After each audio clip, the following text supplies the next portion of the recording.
Agradecidos a nuestro Dios que nos permite continuar con nuestro estudio bíblico del libro de los Hechos de los Apóstoles, hoy estaremos revisando la segunda parte del capítulo 23, referente a la defensa de Pablo ante el Sanedrín, cuando este capítulo más se refiere a que Pablo fue bajo custodia protectora de Jerusalén a Cesarea. Por lo tanto, aquí revisaremos ciertos detalles que, por cierto, se revisaron también en la semana anterior, pero para tener el contexto muy claro, vamos a revisar eh, un poco de los primeros versículos de la primera parte de este capítulo, que fueron los versículos 1 y 2, en donde Pablo comienza su discurso ante el concilio. Pero, ¿qué es lo que sucedió? Que el sumo sacerdote Ananías ordenó entonces a los que estaban junto a él que le golpeasen en la boca. ¿Por qué?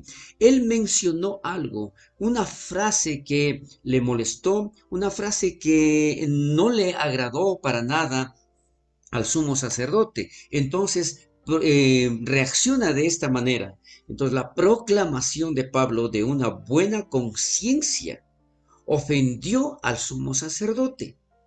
Él pensó que alguien acusado de crímenes tan serios no debería decir que tiene una conciencia limpia. Entonces, aquí vamos a ver tanto la reacción del sumo sacerdote, que por cierto fue un error, como también posteriormente vamos a ver cuál fue la reacción de Pablo bajo estas circunstancias. Quizás él estaba siendo acusado en su corazón, refiriéndonos al sumo sacerdote, por la inherente integridad del dicho de Pablo. Él era un hombre con una buena conciencia. Aquí nos referimos a Pablo, y era evidente en su forma de hablar y actuar. Él estaba haciéndolo según lo que él sentía, porque recordemos también que él inicia este discurso, él inicia esta defensa mencionando como hermanos, porque recordemos que Pablo era, o cuando se lo conocía como Saulo de Tarso, era parte del concilio. Y allí es donde él, aparentemente, o lo que nosotros podemos ver, lo hizo con tal confianza, esperando una muy buena reacción del concilio. Pero también acordémonos que pasó mucho tiempo, entonces ya probablemente no eran las mismas personas que estuvieron ahí, que le conocían a él, o simplemente, ¿no es cierto?, actuaron de esta manera conforme a la reacción del sumo sacerdote Ananías. Entonces, en este enunciado podemos ver que Ananías, quien era sumo sacerdote en ese tiempo, no honró su puesto. Actuó de una manera muy mala, no consideró exactamente el efecto que podía causar esa frase o esa reacción de él. Él era bien conocido por su avaricia. El historiador de los antiguos judíos, llamado Josefo, habla de cómo Ananías robaba de los diezmos que pertenecían a los sacerdotes comunes. Entonces, tenía cierta reputación. Se le conocía a Ananías como una persona no muy grata, como una persona que no estaba actuando, sobre todo en relación al cargo que él tenía. Él no tuvo escrúpulos para usar violencia y asesinar para ver por sus intereses. Este es otro comentario de Bruce. Entonces, después, debido a sus políticas en pro de Roma, fue brutalmente asesinado por judíos nacionalistas. Es así como terminó Ananías su vida. Fue asaltado, fue golpeado y fue asesinado, como mencionamos aquí, por judíos nacionalistas, porque conocían realmente la forma de este hombre, de cómo él se manifestaba. Más adelante, nosotros en esta misma defensa que Pablo realiza ante el Sanedrín, pasamos ya a los versículos del 3 al 5, en donde la respuesta de Pablo al golpe en su cara. Recordemos que Ananías no debía actuar de esa manera. Sin embargo, Pablo fue golpeado en su rostro. Y es allí en donde la reacción de Pablo fue también bastante brusca. Y yo diría que no se controló en base a las palabras que él también mencionó. Dios te golpeará a ti, pared blanqueada. Esta fue la frase que Pablo utilizó en contra de el sumo sacerdote. Entonces, aquí nosotros podríamos, ¿no es cierto?, imaginar cómo Pablo dijo estas palabras. ¿Cuál fue su tono de voz? ¿Cuál fue su actitud? ¿Que estaba llena de ira o simplemente lo mencionó de una forma muy tranquila? Podríamos, ¿no es cierto?, ayudar a escuchar el tono de voz de Pablo. ¿Era una reacción de enojo o estaba calmado? ¿O cómo fue que le reprendió? Considero que realmente él se molestó mucho en esa reacción porque no debía actuar de esa manera un sumo sacerdote. Sea cual fuera el tono que él utilizó o la represión, la forma como él actuó, la represión estaba totalmente justificada y acertada. El hombre que mandó que un hombre indefenso fuera golpeado era en sí una pared blanqueada. Era como si la corrupción estuviera cubierta por una fina capa de pureza. En otras palabras, se consideró que realmente la actitud, el comportamiento, la reacción del sumo sacerdote, el llamado Ananías, no fue nada correcto.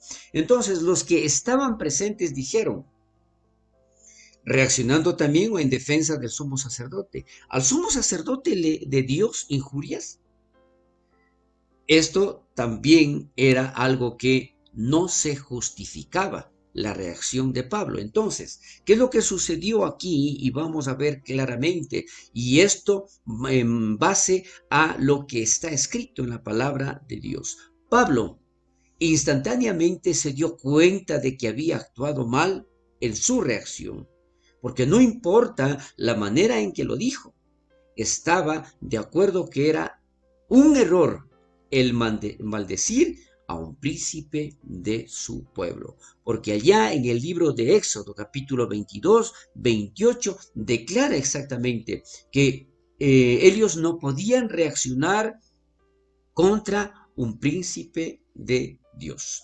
Entonces, aún así, Pablo se excusó diciendo que no sabía que aquel hombre que ordenó que lo golpeara era Ananías, el sumo sacerdote. Aquí nosotros también podemos ver exactamente de que cuál fue en realidad la reacción, cuál fue la razón para que él actúe de esa manera y se disculpe así. Entonces, esto es razonable, ya que Pablo había estado fuera del concilio, como habíamos manifestado anteriormente, por mucho tiempo. Y esto en los círculos íntimos de la autoridad judía en Jerusalén por más de 20 años. Probablemente cambiaron a todos, probablemente ya no le conocían a Pablo, o como le mencionaba, conocido también como Saulo de Tarso en esa época. Entonces probablemente él no reconoció que el hombre que dio la orden que le golpeara era el sumo sacerdote. Sin embargo, algunos piensan que él no sabía porque la vista de Pablo estaba deteriorada. Esto lo podemos ver y se refiere allá en Gálatas capítulo 4, versículo 14 y 15, y también en el mismo libro de Gálatas capítulo 6, 11, en donde ahí muestra exactamente que él tenía una dificultad de su vista y también de tradiciones escritas en la iglesia primitiva. Por lo tanto, aquí nosotros tenemos bastante claro cuál fue una de las razones, porque no lo menciona la palabra. Otros piensan, en cambio, que Pablo era sarcástico con la idea. Yo no sabía de que cualquiera que mandara tales cosas podría ser el sumo sacerdote. Entonces, esto implica precisamente, ¿no es cierto?, algo que realmente sucedió con un error tanto del sumo sacerdote como la reacción de Pablo para con él. Entonces, en esta defensa, más adelante, en el versículo 6, vemos aquí que Pablo realmente se dio cuenta que él estaba perdiendo. Y la táctica astuta de Pablo que utiliza en esta ocasión, vamos a ver cómo él trata de salir de ese problema y no complicarse más. Entonces, al parecer Pablo observó que la audiencia no recibiría el evangelio. Se dio cuenta que realmente allí no se podía hacer mucho. La orden del sumo sacerdote y la actitud de los presentes lo puso en claro. Así que Pablo se dio por vencido en predicar el evangelio e hizo lo que pudo para preservar su libertad antes de que el concilio lo quisiera matar. Imagínense entonces cuál fue la reacción y como mencionábamos aquí, qué táctica utiliza Pablo, que una parte era de saduceos y otra de fariseos.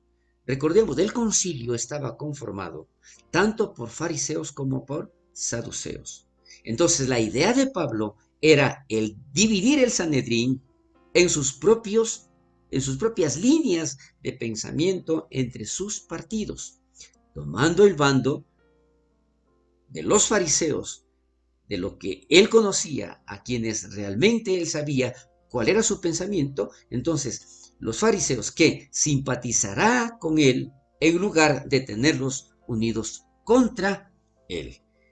Decíamos, fue una táctica muy astuta. Entonces ahí menciona Pablo y dice, yo soy fariseo, hijo de fariseo.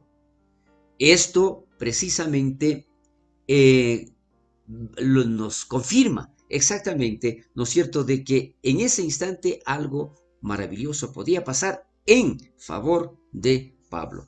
Conociendo la audiencia, Pablo mencionó su herencia como fariseo y declaró acerca de la esperanza y de la resurrección de los muertos. ¿Se me juzga?, mencionaba Pablo. Entonces allí, precisamente con esta línea de pensamiento, es lo que divide tanto a fariseos como a saduceos. Él sabía que este asunto era de gran controversia entre los dos partidos. Por supuesto, esta era una esencia verdadera. El centro del evangelio de Pablo era la resurrección de Jesús. Él iba a ser juzgado sobre el asunto de la resurrección de los muertos. Y recordemos, los saduceos, en cambio, ellos no creían en esto. Es allí que más adelante, entonces, los versículos 7 y 9 al 9, dice, cuando dijo esto, se produjo disensión entre los fariseos y saduceos, y la asamblea se dividió. De esta manera, Pablo eligió el asunto correcto, enmarcado en dichos términos. Él obtuvo la alianza inmediata de los fariseos y él dejó que ellos discutieran con los saduceos que no creían. ¿Qué es lo que sucede entonces con los saduceos? Eran los teólogos liberales de su tiempo y negaban la realidad de la vida después de la muerte y el concepto de la resurrección.